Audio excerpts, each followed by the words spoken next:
Alright, so let's talk about how beam hopping is actually implemented and how it works. Where is it specified in the DVB S2X standard? What makes it work? Okay, thank you. And it's an important question. Beam hopping is partially defined in the Annex E of DVB S2X. Annex E provides the formats for what we call the super frame format. You know, modulation and DVB-S standard works with different frames formats.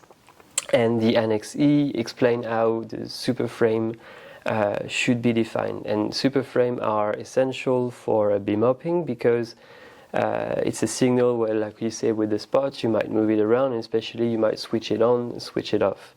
So we defined, the standard defines a new kind of frame, which is called the super frame, that organizes this time frame with precise synchronicity, because at the scale of a satellite system, timing is what will be super important. So you need to define exactly a new time frame for the receiver to be able to handle the interruptions. Okay, I'm getting a bit too technical now, but the receiver must be able to handle interruptions, because the signal will switch on and switched off, and be able to lock very efficiently. So that's why the super frame format was defined in the Annex E of the system to handle the interruptions and the dwell time.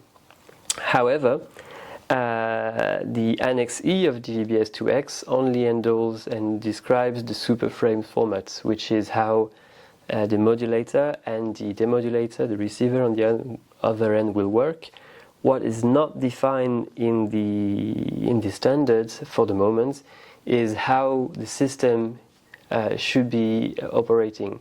So we can tell the beam to switch on and switch off, but who decides who will move the beam, when, and how, this is not yet defined in the standard. Okay, so Annex E handles the modulation aspect, but there's more to a fully operational beam hopping system.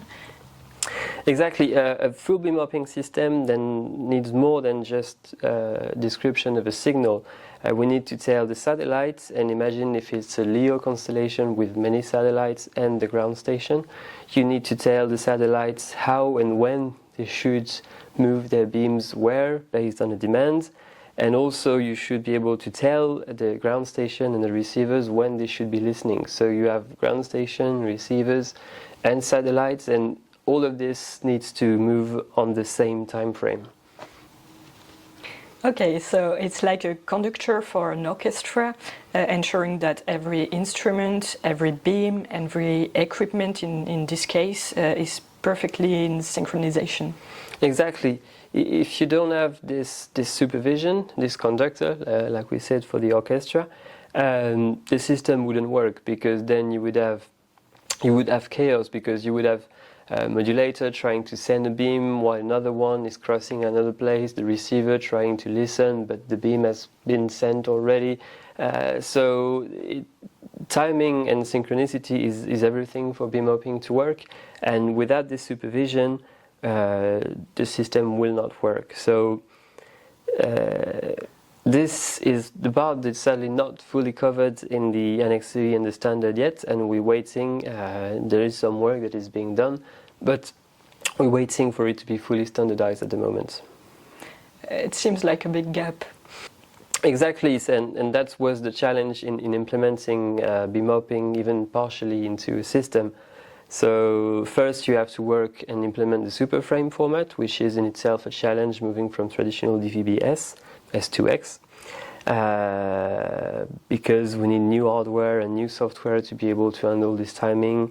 There is no receiver to start with, then we need simulation. It's a lot of work, and then you need to be able to orchestrate this.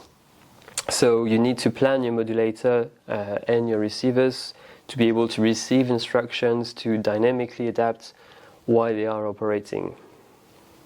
What we've done for now at Nenensis, did tackle the challenge of the super frame formats into our Tiger modulator, which is this little box present here.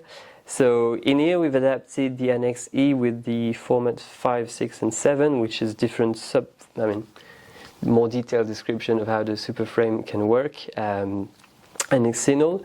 And we are able to modulate and send super frame according to this format. On the other end of this, then we need a special receiver. We've been working with some partners on that to be able to receive the super frame format and validate that the beam hopping is common. So we have a fully operational beam hopping link between a modulator and a receiver, but sadly it's not the full potential of what this system could be, because now we need something to pilot it in a more dynamic way, and this is the part that we are expecting to see in the market.